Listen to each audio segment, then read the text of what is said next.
crimes against the AAPI community have dramatically increased over the past few years. The Black community has long suffered from historical and systemic racial discrimination and injustice. Both of our communities have been victimized by ignorance, hate, and division.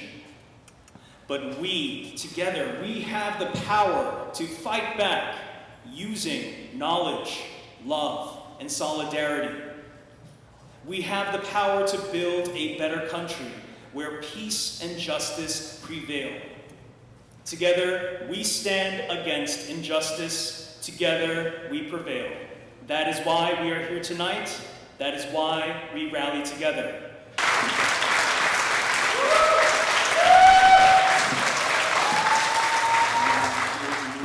In Japan, and all of America, South Africa, since I am.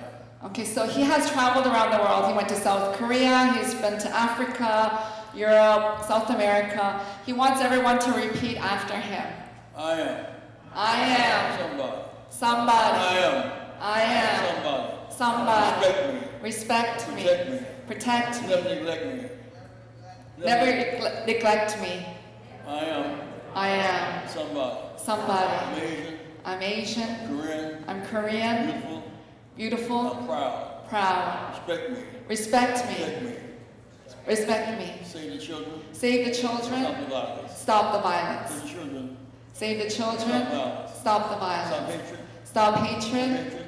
Stop Stop hatred. hatred. Stop violence. Stop the Save violence. the children. Save the children. Stop Repeat hatred. after Reverend. Stop hatred. Stop hatred. Stop hatred. Stop hatred. Stop violence. Stop the Save violence. the children. Save the children. Stop hatred. Stop hatred. Violence. Save, Save the children. save the children. Fight together. Protect the right to vote. I am. Protect the right to vote. I am. I am. No, like government meeting. I am. I am. Somebody. Somebody. Hands together, sir. Thank you. Thank you. Good evening, everybody, and thank you for coming to this rally. We have had more than 2 years now. 2.5 years of a global pandemic, and at exactly the same time, 2.5 years of this ridiculous amount of anti-Asian hate, whether it be snide remarks, rude gestures, sometimes violent attacks, and even killings.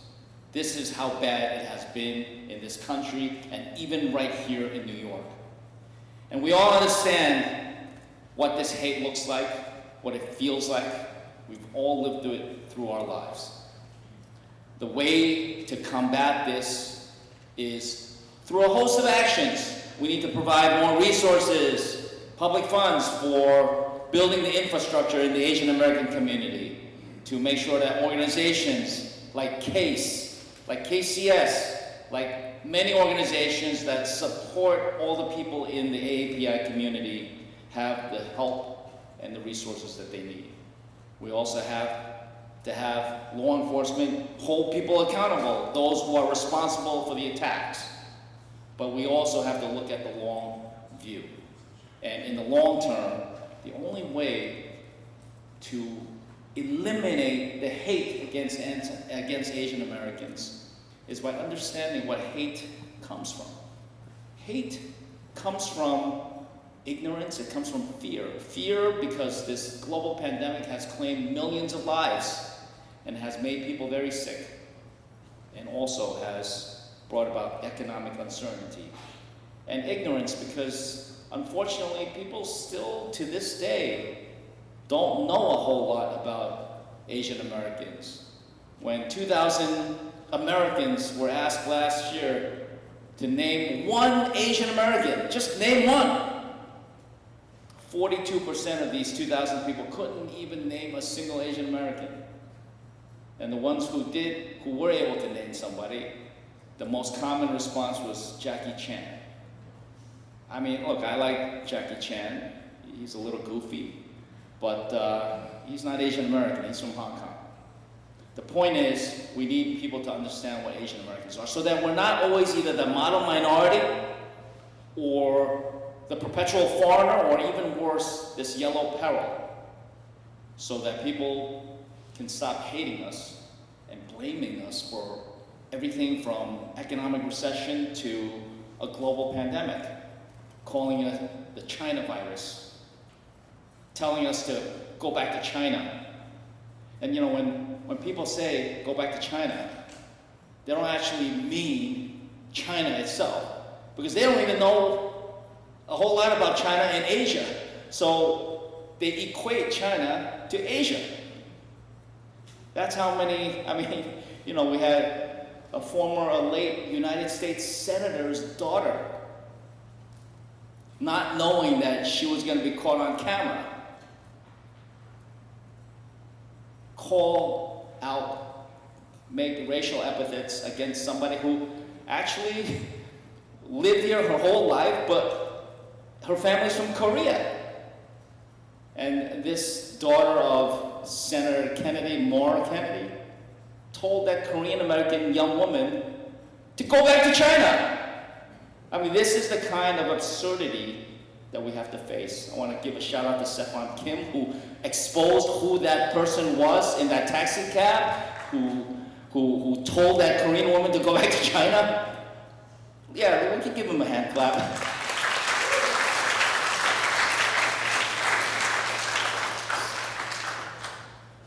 But, you know, the only way to eradicate this kind of hate is to help people understand what Asian Americans are, our history, our contributions to this country.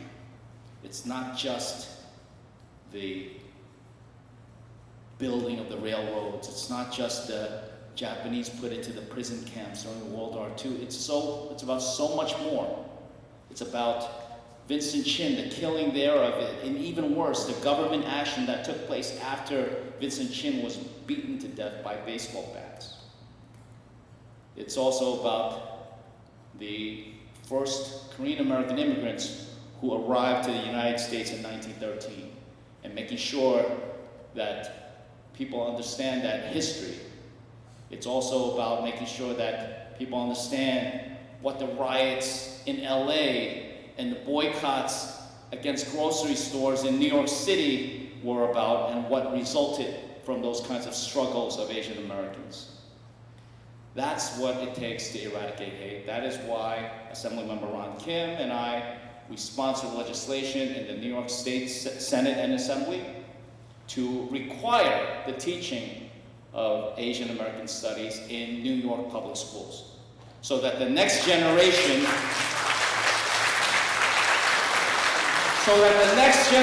of New Yorkers and future generations can really understand who we are. Because it's a lot easier to hate and to blame people you don't know a whole lot about.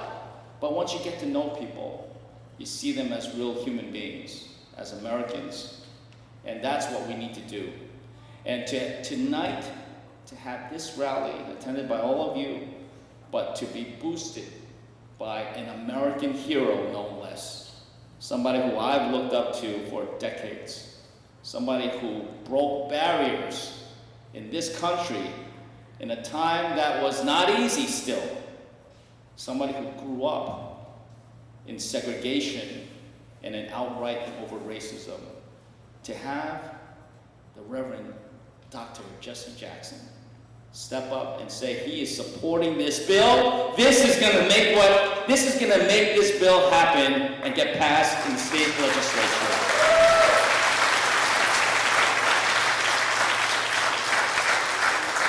And with allies like Toby Stavisky and Anna Kaplan and Ed Bronstein and Gina Solidi and many others, we will get this legislation passed, because it is about eradicating the hate against Asian Americans. It's about teaching people what we are, who we are, and what we have done. And it's about stopping the hate and scapegoating that we have seen too much of. I want to thank CASE for sponsoring this. I want to thank Pastor Cho and the Church Network for co-sponsoring this as well. This is a continuing struggle. It's not easy. You would think that passing legislation requiring teaching of Asian American history would be simple. It's not that simple.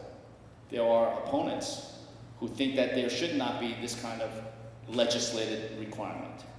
There are even people who liken this to critical race theory. We've had those kind of public debates in Albany. So it's not easy, but we have to do it. And we will do it united and with the help of incredible Americans like Reverend Jesse Jackson. Thank you so much. Good evening, everyone. Good evening, everybody.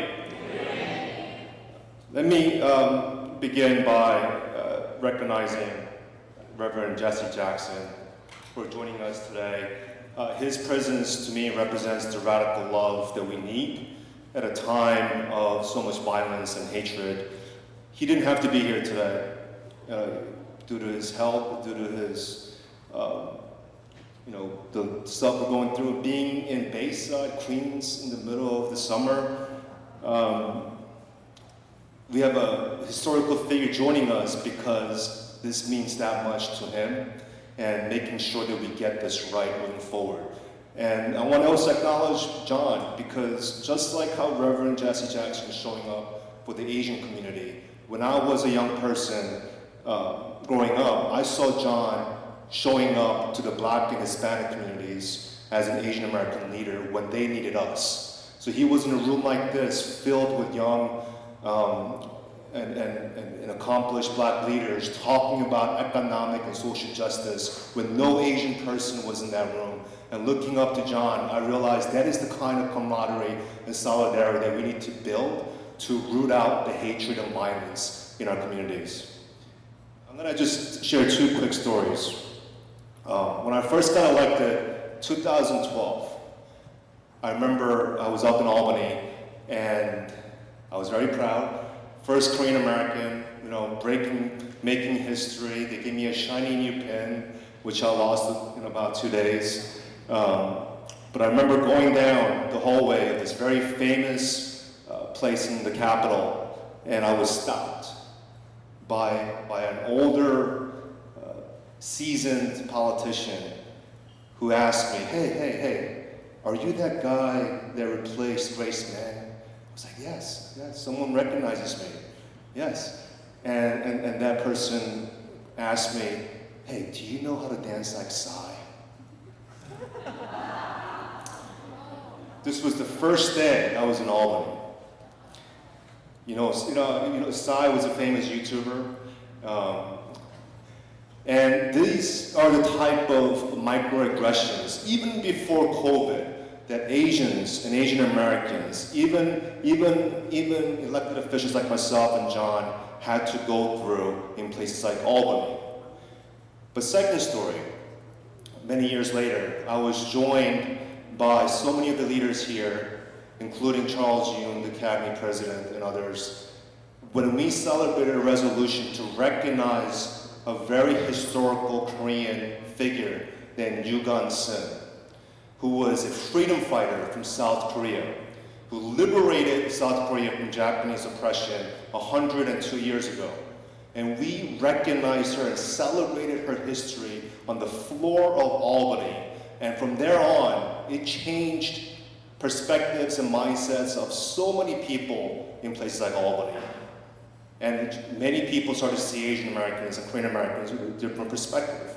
So imagine the outcome that we could achieve when we actually changed the curriculum to institute Asian American history and Asian American background and heritage as part of the school curriculum. Now, this isn't going to solve everything.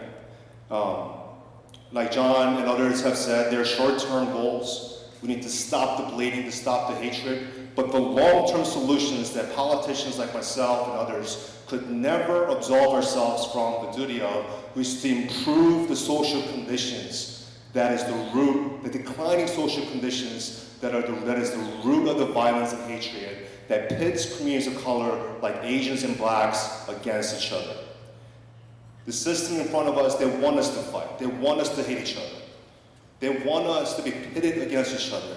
And it is up to us, the next generation, to fight through that and improve all social conditions so people can have a right to live, right to shelter, right to food, right to housing, right to public education, and right to transportation. These are some basic human rights that all people deserve in this community. Thank you so much. Reverend Jackson, your struggle is our struggle.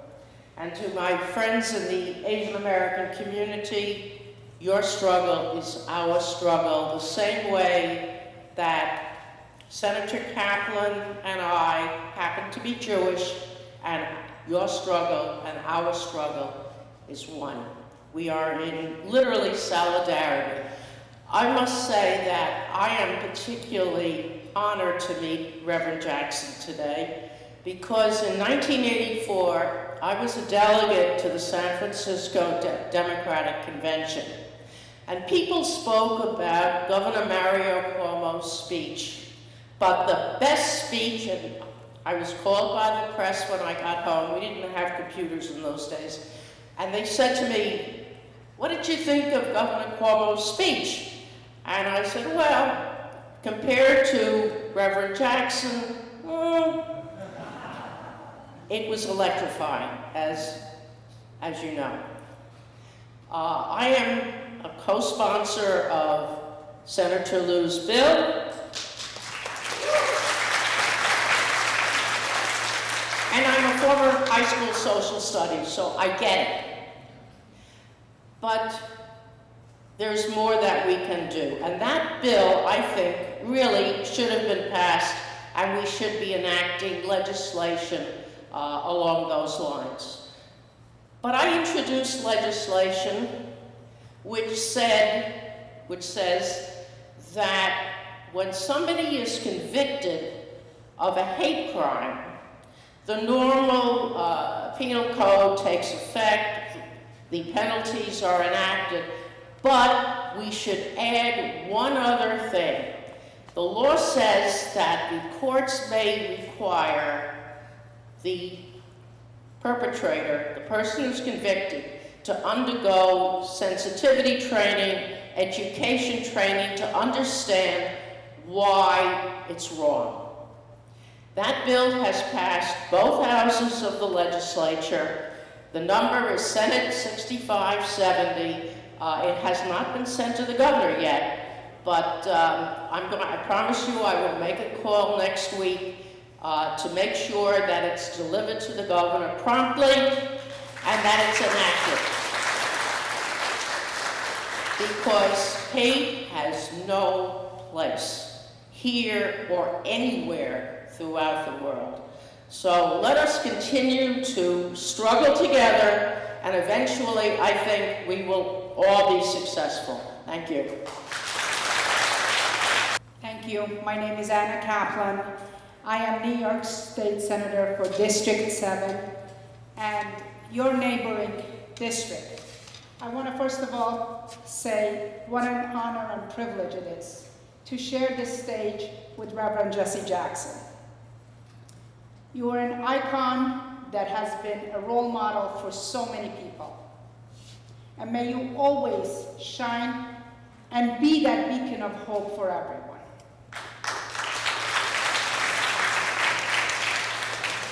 I also want to thank my colleagues, Senator John Liu and Senator Stavitsky. I'm a newcomer. I've only been in Senate for 4 years, but I've learned a lot from both of them. And anytime I have a question, there are a few senators that I go to, and the two of them are on top of that list. I want to thank CACE for putting this rally together here tonight and for all of you joining. We did a very similar rally a couple of months ago in my district, and it was very well attended.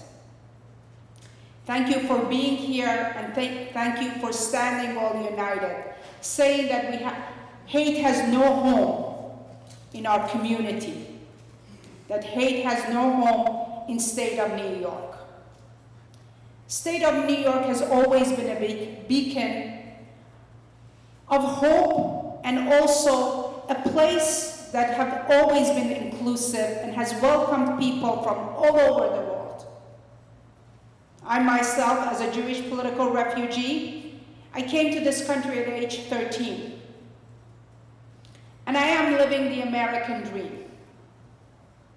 I'm blessed to have been given so many privileges and so many opportunities, and to now be an elected official to represent over 300,000 people. Again, a very, very diverse representation of people from all over the world.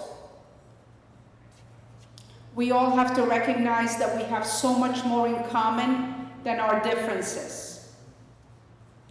We all have to really want to sit down and break bread with each other, and to learn about each other's heritage and culture and background. Because it's only then that we could recognize our similarities are a lot more than our differences.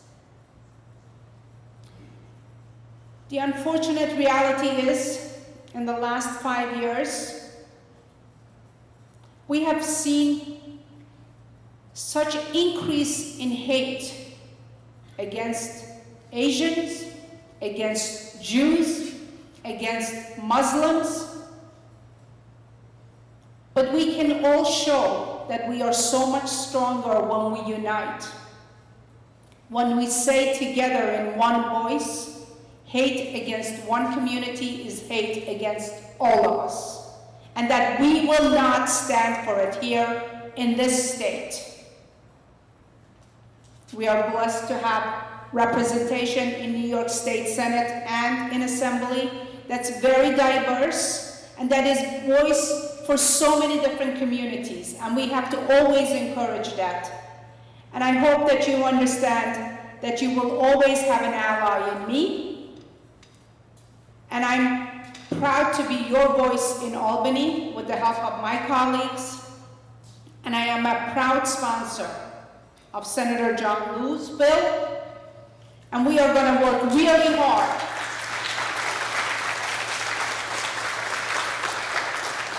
and we won't stop until we pass this legislation in Senate and in Assembly and send it to the governor for her signature, because Asian contribution is huge, and we need to make sure our children and the generations after that learn about that contribution. Thank you. God bless you. And God bless the state of New York that we all call home. Thank you. Good evening. Good to see everybody in Bayside. I want to first thank Reverend Jackson for coming here tonight. I think Ron Kim said it best. In a Friday in August, there's a lot of places you're in demand. There's a lot of places that you could be, but you're right here with us in Bayside. And we want to thank you and the Rainbow Push Coalition, CACE, KCS, the Korean American Sanctuary Churches Network, everybody for putting this event together. It's important for what we're trying to accomplish, right? Ron and John introduced the Asian American History Bill, and John's right. There's pushback up in Albany. The state education department pushes back strongly sometimes against curriculum changes, but having someone with your stature lending yourself to our cause, I think will be very helpful when we get back to Albany in January.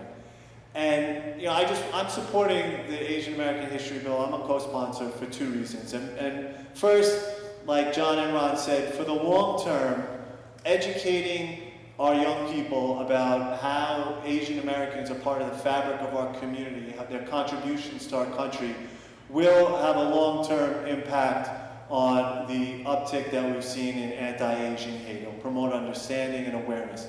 But I also support it because I have 3 young children, and I want them to understand what our country is all about. And our country, unlike many places in the world, is a true melting pot. Our country is full of different ethnic groups, different races, different religions, all coming here and making a contribution on our country. And that's part of our story, and that's what makes our country so great. And I want my children to celebrate all of them, and I want them also especially to celebrate the contributions of the Asian American community. So I'm excited that the Reverend's here, and I'm hopeful it'll help us get this over the finish line. And just one more point I want to make. about the uptick in Asian hate, and we've been to a lot of rallies these last 2 years, and it's a point that I frequently bring up. We need members of the non-Asian community to be more vocal. Silence is not acceptable. And not just vocal at rallies. We need members of the non-Asian community to speak up when they see hate, whether it's on the internet or they see someone at a family party. They need to let people know that what they're hearing is not acceptable and it's not okay. Even if they don't believe it, being quiet sometimes is almost a tacit to acceptance. And we need all of our allies to be more aware and more vocal so we can rub this out and stamp this out when it arises before it envelops into something worse. So I'm proud to be here. I appreciate especially the Reverend and all the advocates lending their support. And you have my word, when I get back to Albany in January, this is going to be at top of our list of priorities. Thank you very much. My name is Gina Salidi. I am right across the border in Nassau County. I represent Great Neck, Port Washington, Manhasset, Herricks, a little bit of Roslyn. Thank you for inviting me tonight. It is really, truly my honor to be here. And thank all of you for coming out. It really shows the unity that we have, how important this bill is, not only to the Asian American community, but to all New Yorkers. Because as New Yorkers, we know that we are stronger when we stand together. That seems like a theme here tonight, I believe. Leadership matters. Words we say matter. Asian hate crimes, as we know, are at all-time highs since the pandemic started. You see the violent attacks, you hear the vitriol, you see the menacing glares. That is not what America is about. We are better than this. The generations before us, like my grandparents, traveled far and worked hard to get here, to make America their home. To me, to forget this history is simply un-American. It is my hope that through education we can begin to change minds, break barriers and stereotypes, and finally start to chip away. Chip away at the hate, the racism, the misunderstanding expressed towards Asian Americans. It is my hope that efforts like this legislation will help us teach the incredible stories of Asian American leaders as well as their struggles. Like most Americans, I was not properly taught these stories, their struggles, as well as their rich contributions to our great nation. And I want to make sure that the next generation isn't faced with the same lack of knowledge, which is why I'm a proud co-sponsor of this bill, and I will help to fight for its passage.